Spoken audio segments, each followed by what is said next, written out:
opponents? James? Okay. So, we affirm, on balance, diplomacy has better maintained peace than military power. Our framework for this round is peace, since peace is the precedent for lives and economy. With this in mind, the pro side will prove that diplomacy has better maintained peace than military power by proving that diplomacy works and military power doesn't. Contention 1 is increase in the threat and the way we handle it. Subpoint A, weapons and the cost of war. Humanity as a whole has becoming an increasing threat to itself over the past few centuries. Before World War II and even World War I, wars were made using relatively small weapons. Swords and bows and even guns could kill one or maybe even two people at a given time and were easily countered. However, as the world progresses technologically, more fearsome weapons are produced, including the first nuclear bomb detonated in Hiroshima. This bomb caused 800,000 lives to be lost and over 700,000 injuries. Furthermore, the long-term effects of residual radiation cause extreme health issues. And this is just the first implementation of such a bomb.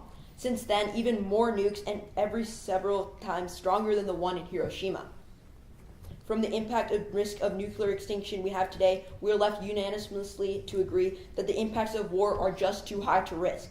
This therefore deems military power as an inadequate way to preserve peace as it causes these impacts. Diplomacy provides solvency much more than military power because it prevents the conflict from occurring in the first place. Subpoint B, adapting to the modern world. The world has transformed rapidly in the decades since the end of the Cold War. An old system is gone, and although easy to identify what has changed, it is not clear what the new system has taken its place. Old patterns have come unstruck, and if new patterns are emerging, it is still too soon to define them clearly. The list of potential epoch-making changes is familiar by now.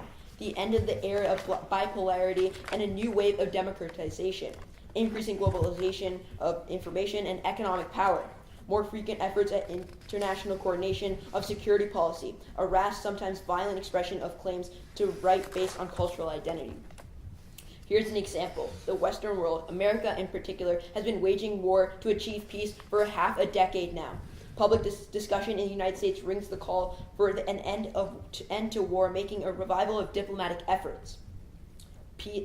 Efforts to global aim. Peace through diplomacy has become a national catchphrase. Many public figures increasingly play down the need for force or military action, demanding the United States foreign policy be reconstructed around rhetoric, conversation, and diplomacy. Diplomacy is the only viable solution in this world. See our policy and military failures in Vietnam. Contention 2, military power aggravates conflict. Subpoint A, failure. In the 1980s, most U.S. military leaders and many politicians and policymakers drew a strong conclusion from the failure of U.S. policy in Vietnam. This viewpoint was spelled out most clearly by Secretary of Defense Caspar Weinberg in 1984, saying, quote, "Force should be only used as a last resort," he stated, "to protect vital American interests and with commitment to win. Threats of force should not be used as a means for long-lasting peace or resolution." Subpoint B, arms race. Military power leads to a global arms race. The rise of military power leads to countries always attempting to get the upper hand. An arms race in its original usage is a competition between two or more parties or groups to have the best armed forces. Each party competes to produce a large number of weapons, generate armies, superior military technology, and an escalation. Military power is directly linked to an arms race because the buildup of military pushes other countries to develop their own weapons. Ryder quantifies that an arms race increases the chance of war by 331%. Powell 2017 further quantifies that in a war, 1 million people will die and $1 trillion of economic damage will be in result. Our impact to this is miscalculation. With war becoming more impactful, whichever side can minimize the chance of war wins. However, then both sides of a conflict are at standstill. Both are eager to anticipate the actions of its enemy, and their eagerness increases as the cost of war increases. The chance of misinterpretation increases further as tension rises, and this miscalculation spells the end of peace and the beginning of deadly conflict. For all those reasons, our second contention is diplomacy solves. Furthering national interest through peaceful means is an ultimate proposal. That's time. Oh, yeah, that's what I thought. Yeah, you're good. I saw 3. Yeah. Starts now. Okay, so essentially in your first subpoint of your first contention, you argued that weapons are increasing and the cost of war is increasing, correct? So what we say is that over the years, we're becoming more of a threat to ourselves because we're increasing like the power of weapons. Doesn't this increase the effectiveness of deterrence? Because the stronger weapons are, the less likely that people are actually going to use them. Okay, so this is where a miscalculation impact comes into this debate. If both sides have increasing arms, the chance of one country trying to preemptively kind of answer another country before something happens is like crucial, because this just shows that like even if like the impacts of like there are arms, the miscalculation impact has huge Actually, value. because of the cost of war, leaders will make an effort not to miscalculate, and they will make an effort. Okay, but like I would argue that human error is, at the end of the day, you can't stop human error. Like eventually you're gonna make a mistake either on like let's give an example, like on your math test you're like forgot like a comma or something, I don't know, but like you're at the end of the day human like error is inevitable. Yeah, but you're saying that, but basically because there are bigger weapons, it reduces the chance of human error on our side. Can you like quantify that somehow? Well, it's logic, because leaders are more scared to use weapons because they have a bigger impact. Okay. So you don't want to, it's basically suicide if you use a weapon. And then you also talked about an arms race. So an arms race is happening in the status quo. Okay, right? so like I can give you an example of like an arms race like happening. But right do you now. agree that an arms race is happening in the status quo? Where? Okay. What was your contention about that? Okay, so basically what we tell you is that when we have increased military power, both sides have more arms, correct? And when each country have more arms, the other countries trying to like outdo them. That's what that's what we're trying to argue in this case. So an arms race is happening in the status quo because there's military power in the status quo. But if an arms race is happening in the status quo, how come there are no major wars that have broken out so far? How come deterrence is still holding under arms race? That's time. Okay.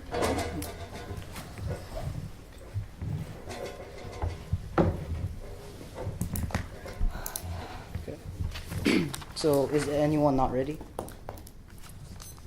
Okay, so I'll begin in 3, 2, 1.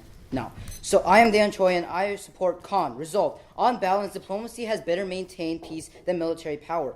We define military power as the resources that a nation can mobilize against other nations for the purposes of military deterrence, defense, and war. We note that even if we do not prove that military power provides more solvency than diplomacy, we still win if we prove that diplomacy depends on military power. Contention 1, military power is a precedent to diplomacy. James Jeffrey, senior ambassador to Iraq, says that it was the threat of military force that ironically got to the chemical weapons agreement. That is how the world works. You cannot separate diplomacy from military force. Heritage 2016 follows this, saying that a well-appointed military improves diplomacy with adversaries, strengthens our alliances, signals credibility and resolve, and it deters aggression and enhances national morale. Furthermore, Napoleon, Frederick the Great, and Earl Grey all credit that diplomacy without force is like an orchestra without its instruments. All these sources point to one fundamental issue or idea. Military power is the precedent to diplomacy. Military power is the base that allows diplomacy to successfully work. Without us, their positive impacts do not exist. U.S. has had successful diplomacies only because of its great military power and global influence. This overpowering presence gives the other nation a reason to engage in negotiations, while just straight-out diplomacy gives the other nation no reason to negotiate at all. Look to Jeffrey again, who cites the example of President Richard Nixon and Henry Kissinger. I saw them do major groundbreaking diplomatic initiatives that were revolutionary, but those guys were deploying military forces as an integral part of their diplomacy, Jeffrey said. That is why they were successful in their diplomacy. And I don't see any difference between the two, negotiating agreements and threatening force when necessary, delivering on the threat. With a strong military backing diplomatic policies, a nation capable of reaching conventionally or even threatening to do so, while at the same time being prepared to defend against and counter against unilateral actions of misadventure, the government will be in a position to defend, will be in a position to stick to its foreign policy of seeking dialogue from a position of strength. It would not need to oscillate from one approach to another every time there's a terrorist strike. In the world we inhabit today, it is a powerful and strong nations that the others listen to. Look to China, U.S., and Russia. In a regional environment, a nation's diplomatic power is only as strong as its military capability. Condition 2, economy. Military power benefits the economy. There are multiple pathways by which investments in military hard power produce economic benefits. The world economy is deeply engraved and dependent of each other. We need access to markets, and in order for these markets to be accessible, we need a strong military that will intervene if necessary in order to keep those markets secured. The Middle East was and currently is often ruled by a dictator. With a lack of check and balance to control the dictator, they can do whatever they want without opposition. Diplomacy wouldn't have stopped Iraq from invading Kuwait in 1990. Military intervention was necessary to protect our allies in Kuwait. If we did not intervene in Saddam, it would have set off a trigger that would lead to severe damage on the world economy, a weakened U.S. position in the world stage, etc. Dictators need to be controlled. Military intervention will help control them. Dictators will not comply with just diplomacy. Therefore, I urge a calm down.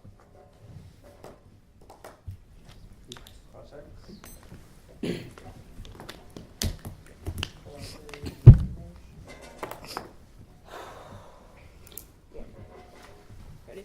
Yeah. Judges ready? Yes. Okay.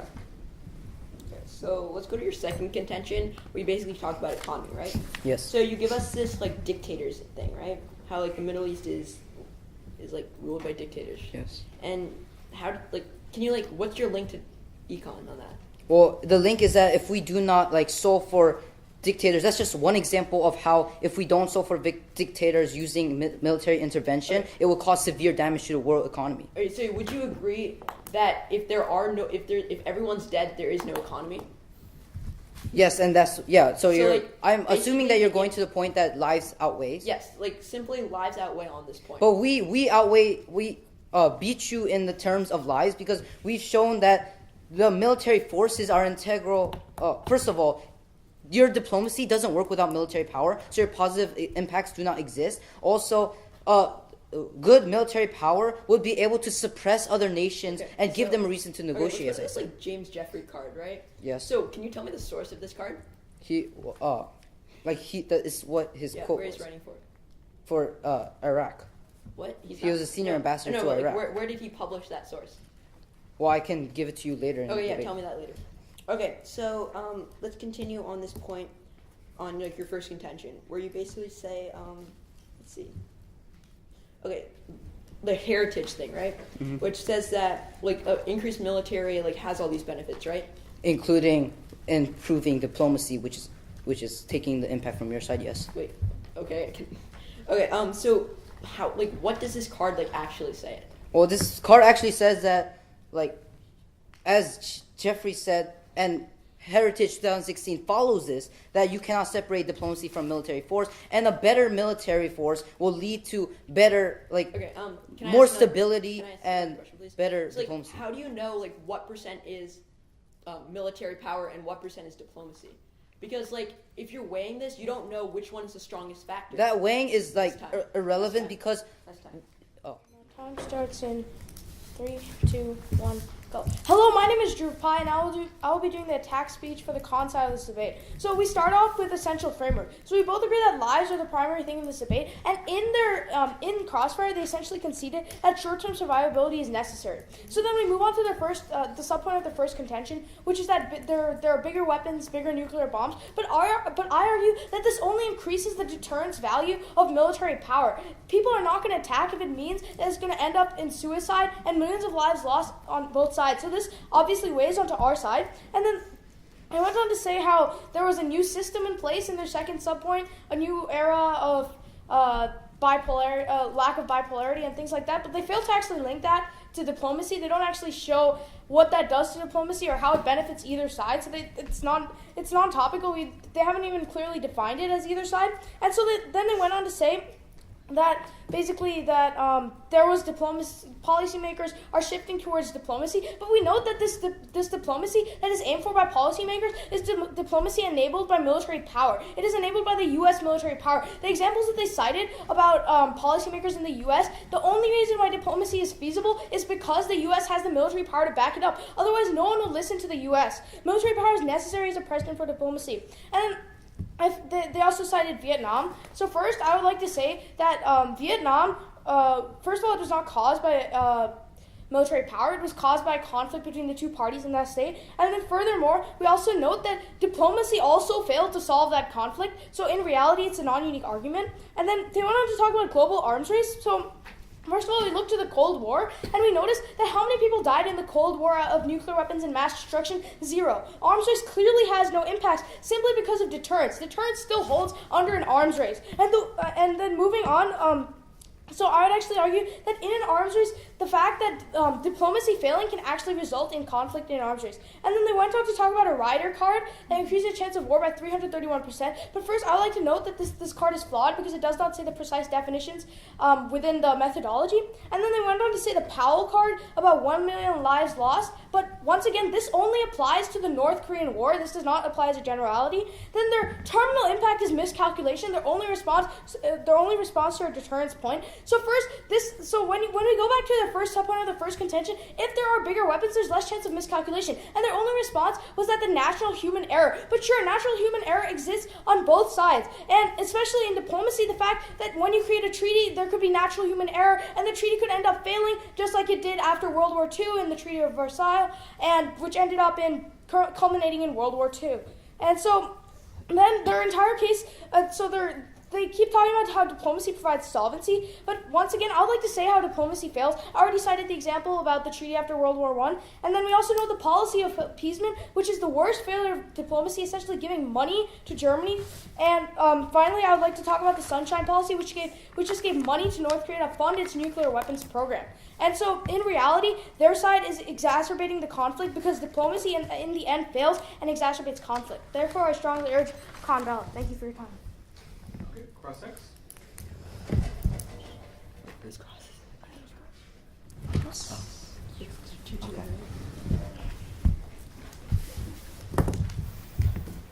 Alright, so is anybody not ready? Alright, time starts now. So in your world, you're essentially advocating for forced diplomacy, am I correct? We're arguing that the only type of diplomacy is one that's backed up by military power. Alright, and that type of diplomacy is going to be forced with military power. Can you cite an example of another type of diplomacy that is not backed up by military power, where diplomacy has worked? Alright, so first is treaties, second is sanctions, and then we're just talking about diplomatic talks. So that's like just 3 main examples that we give you. Can we move on? Okay, sure. Okay, Fine. so you talk about how this miscalculation point about how there are bigger weapons and then there will be more like solvency to the problem. I don't see how that works out. Essentially, you're saying that having more drastic outcomes of war, you're going to solve problems better? No, but basically, so if there's more cost of going to war, you don't want to go to war. So therefore, miscalculation is going to decrease. But yet we tell you the probability of war goes up drastically, giving each side the incentive to attack first, with more weapons in the equation of war. So first of all, you didn't actually provide a source. Essentially, that's what about we're how it trying to goes up get at. drastically. Like, I can like. I actually disagree with the point that it goes up drastically. Simply, it actually goes down because if the weapons really have that much value, then they do not want to engage. Miscalculation is less likely. Miscalculation is really unlikely because it's basically suicidal to attack.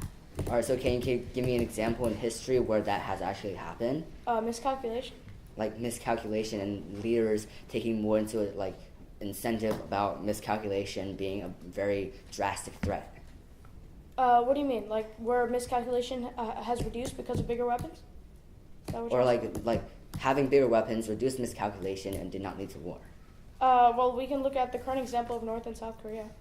Well, that's an ongoing thing that hasn't really ended yet, so you can't really say. And we can look at the Cold War. Our Cold War was resolved in diplomacy, so we defaulted to our side. I know, the only reason it was resolved in diplomacy is because of military power as the precedent. Off the clock roadmap, I'll be going down their case, and if time permits, extending my own points. Is anybody not ready? Alright, my time starts now. Hello, my name is James Liu from the Potomac Debate Academy, and we're doing the pro-refutation speech in this round. So first, my opponents, they give us a definition about military power being resources being used from one country to deter and defend and to go into war with another country. So first, if we're going to be advocating for lives in this round, you'll be defaulting to our side essentially because they're first advocating for deterrence, which directly leads to an arms race. As we tell you in case, having one side, two countries being involved in an arms arms race means that both sides are going to want to race to get the most arms and the most essential leverage against each other. That has a high probability of linking into war and essentially lives being lost. What's more is that they even say in their definition, war. They are advocating for the loss of lives for the solvency of a conflict. I don't get that argument at all. Now, contention one without diplomacy depends on military power. So first, the only card that they give you is Jeffrey, and that's from Defense One, which is essentially a military website advocating for U.S. propaganda. Essentially, they're using an evidence that's really biased to their side, and essentially you can't take that piece of evidence and use it against us. What's more is that they're conceding that diplomacy is their final solution in their debate. So essentially, diplomacy, you're going to be linking to our side on that point. What's more is that the most important point of their contention one was about deterrence, and we already tell you that arms race is going to be a result of having massive deterrence against another country. Even though they may give you examples like Cold War and Kim Jong-un about both sides having more weapons, the Cold War, we were this close to going to war with the Soviet Union, but only because of diplomacy coming in were we able to save those lives. And what's more is that they're also advocating for forced negotiations. Essentially, when you're going to be forced to a table because someone's pointing a gun at you or threatening with weapons, you're not going to want to comply to them or want to do what they say. That's essentially what they're advocating for when they're forcing people like dictators or people who are going against them to go to the table. And essentially, this is only a short-term solvency, and once it's advocate for long-term survivability and solvency, you'll be defaulting to our side. The contention two is about economy. First, I would argue that lives would drastically outweigh economy, but even so, they talk about how keeping markets secure and keeping dictators in check. So first, on keeping dictators in check, we would argue that with using threats, with using military power, you're actually going to aggravate dictators. For example, take Kim Jong-un. When we used diplomatic relations with North Korea, we were substantially able to curb his pursuit of the bomb. But what happened when President Donald Trump essentially had to defaulting to threats, making threats about North Korea, he essentially started proliferating his amount of bombs and essentially leads to more miscalculation between the two, which is our essential impact in this. And thus, you'll be voting pro. Okay, cross it over.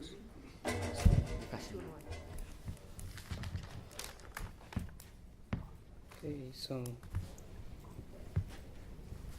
so you can start. You're questioning me. Yeah. So when you talk about forced negotiations, why do you think we're just automatically defaulting to forced negotiations? So essentially what's happening is that in our world, you actually give people the choice to come to the negotiations table. We already showed Heritage 2016 says that it also helps with our credibility and validity of our actions. And those are not threats towards other nations, but instead it shows that the other nations can trust us and trust us in negotiating with us. Alright, so credibility in what sort of way? Credibility as in we will take responsibility for the actions, and so they'll think that so we're taking responsibility for their actions? We'll if we do anything wrong, we will take care of that for our own responsibility, and the other nations will try to be safe. Ultimately, and in order to be safe, they will try to be on the good side of the global powers such as U.S., China. This ultimately decreases conflict. Wait, so you're saying people on the opposing side are bad people? No, they just don't want to. They want to be safe. Therefore, they go under the umbrella of a bigger. So you want to be force. safe, then why do you add weapons into the entire equation of war? You don't add weapons because that's just the U.S. trying to get the global influence, right? And China or U.S. is already the number one country in the world, and that's why they were able to. That's why they have global influence, and their diplomacies, even if there were successful diplomacies, those were based solely on the military power. It's only because of their global influence and their extent of power that they were able to do this. All right, so when has U.S. using diplomacy ever solved a big problem before? Well, there's been examples throughout history, and and we can mention that later. But also, on your side, diplomacy actually fails because they're in the policy of appeasement, and prior to World War II, Britain actually let Hitler increase his territory, which ultimately led him to being unstoppable. Okay, so Basically, the order is going to be down their rebuttal, and if time permits, I'll just extend some points. So, is anybody not ready to begin? Okay. So we both agree that lives are the most important voting issue in this round. Let's jump into their first response to our point about like how we have bigger weapons. They basically tell you that they increase in deterrence. But as we give you two responses, first, human error is always there and it's inevitable. But secondly, I would argue that when stakes are higher, they would act more unpredictably and act more preemptively. This is because they don't want to be the target of the first strike. Then they basically tell you for subpoint B that we don't link it in. What we're trying to link into is that times have changed, and that means that the approach of solving this problem has to change as well. And what in the past what we've done is we've tried to solve it with military power, but now as times have changed, we have to solve it through talk and rhetoric, as basically through diplomacy.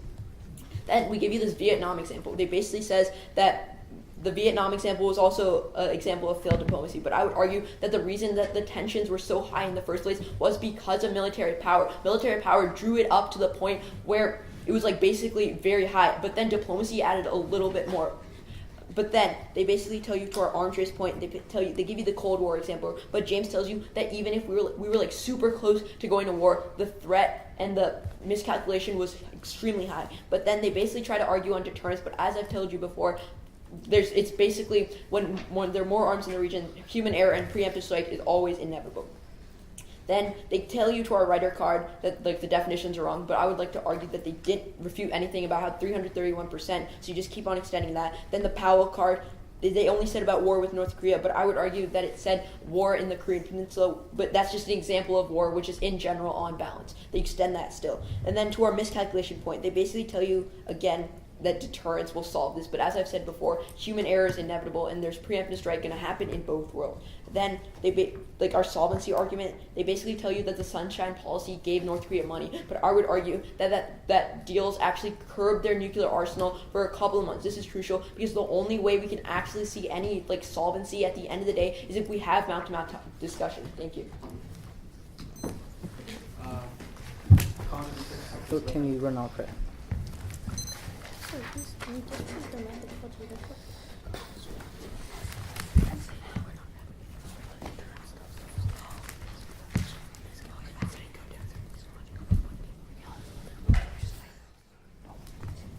Okay, so I will begin in 3, 2, 1. No. So we both agree on life, so we'll skip that. And they talked about how we are advocating for war. However, we are not. We're actually just showing how deterrence prevents this war, because using nuclear weapons actually provides deterrence, as those other nations don't want to commit suicide, which also links to miscalculation, because they say their only response to our response to miscalc was that there is human error. However, first off, it's not like this miscalc or preemptive strike is an entire national decision. It's not like this analogy of missing a comma in the sentence is completely invalid, and the miscalc has huge impacts, and so the entire nation will consider it very carefully in terms of their foreign policy. And